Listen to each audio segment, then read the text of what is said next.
السلام عليكم ورحمة الله وبركاته.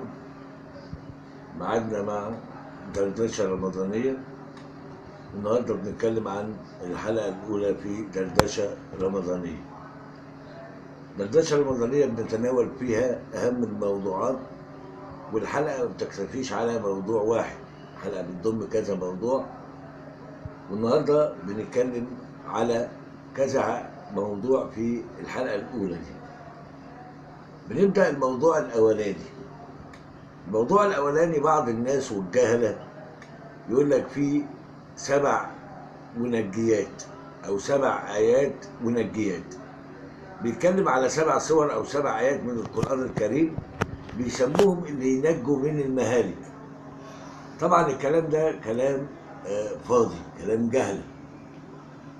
فبنقول ال7 منجيات دي تطلق على 7 سور أو 7 آيات من القرآن الكريم أطلقها بعض الجهلاء لأنه لا أصل لها في القرآن أو السنة، وذلك لأن القرآن كله شفاء.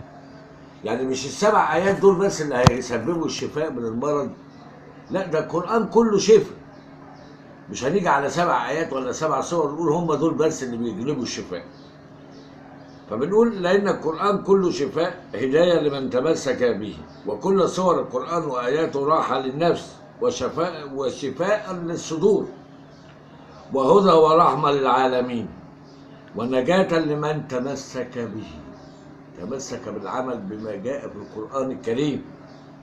وال7 المنجيات لفظ خاطئ لا وجود له، لأن من ابتدعه هم بعض الجهلاء. فما ناخدش على الكلام ده ونقول إن إحنا عندنا حاجة اسمها ال7 منجيات. بننقل على موضوع تاني مهم قوي. الموضوع ده بنتكلم فيه عن مسجد قباء. حد سمع عن مسجد قباء؟ مسجد قباء ده غرب المدينة المنورة في السعودية. مسجد قباء ده أول مسجد بني في الإسلام، والكل عارف كده طبعا. بناه الرسول عليه الصلاة والسلام بعد وصوله المدينة المنورة مهاجرا من مكة.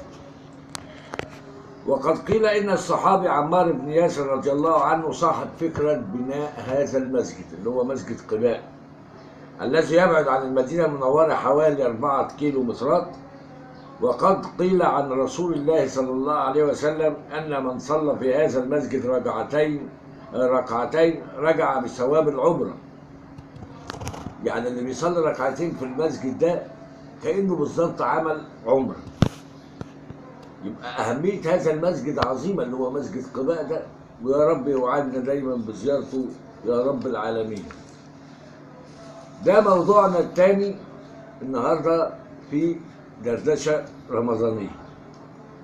الموضوع الثالث معروف عن السيوطي إن هو كان عالم من علماء الإسلام، وراجل كاتب كبير في العصر الإسلامي. كتب في كتابه اسمه الخطط. يقال في بعض الكتب الإلهية مصر خزائن الأرض كلها، فمن أرادها بسوء قصمه الله. أعجبتني جدا المقولة دي اللي هو كتبها السيوطي، اللي بيقول فيها مصر خزائن الأرض كلها فمن أرادها بسوء قصمه الله. أدركت ليه إن مصر كانت وستظل عظيمة، لأن الله تعالى حفظها من كل شر وما استمر ظالم بها. لذلك أتعجب من هؤلاء الذين ما زالوا إلى الآن يسيرون خلف خرافات وأكاذيب الإخوان ولا يشعرون بعظمة بلادهم التاريخ، ويبحثون الآن كيف يعملون لفشلها. دخلنا عصر جديد، ولكن ستبقى مصر وستعيش مصر، لأن الله حفظ مصر وسيحفظها بإذن الله تعالى. برضو الفقرة اللي بعد كده، يعني احنا دلوقتي اتكلمنا على 3 حاجات. اتكلمنا على ال7 منجيات، اتكلمنا على مسجد قباء، اتكلمنا عن مصر وليه ستبقى مصر. اما بننقل على موضوع رابع مهم. الموضوع ده بيقول لك عن الاخوان المسلمين جماعه، غلط ان نقول جماعه اسلاميه، لانهم لا يعرفون الاسلام في شيء ولا يطبقون الاسلام في شيء، بل يبتدعون ما يضيفونه الى الاسلام، وهذا خطأ كبير. هذه الجماعه هي جماعه ارهابيه قامت على الدم، ومن اتبعها اصبح مثلها. نعم، من اتبع الاخوان اصبح مثلهم. بنشوف قصة كده صغيرة حصلت داخل جماعة الإخوان المسلمين عشان نعرف أصل الجماعة دي إيه وتفكير الناس دي إيه. بنقول أنشأت جماعة الإخوان المسلمين أول جناح عسكري للجماعة سنة 1936. عينوا رئيس للجناح العسكري ده اسمه عبد الرحمن السندي، عينوه رئيسا لهذا الجناح. عندما تمرد السندي على حسن البنا وبدأ ما يسمعش كلامه، تم فصله من الجماعة هو وبعض أعضاء الجناح العسكري، وعينوا واحد اسمه السيد فايز رئيسا للجناح العسكري بدل عبد الرحمن السندي. وكنا في وقتها على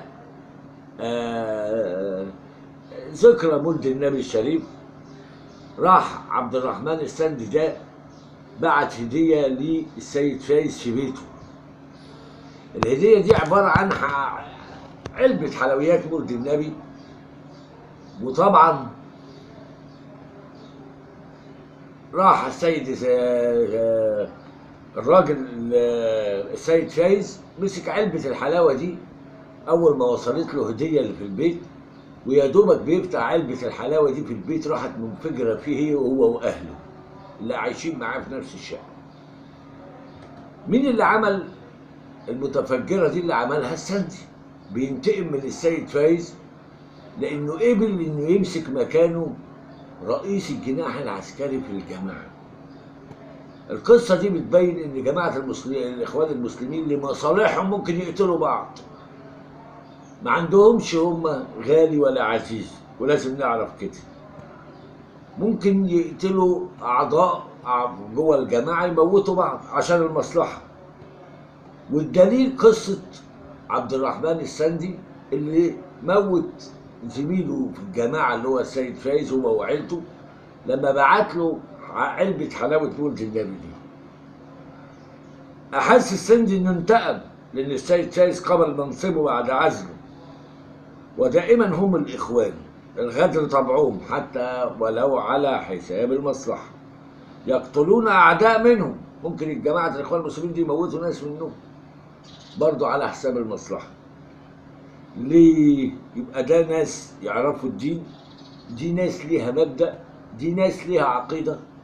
هسيبكم انتوا تحكموا على الكلام ده، ونتقابل في حلقة جديدة من دردشة رمضانية. والسلام عليكم ورحمة الله وبركاته.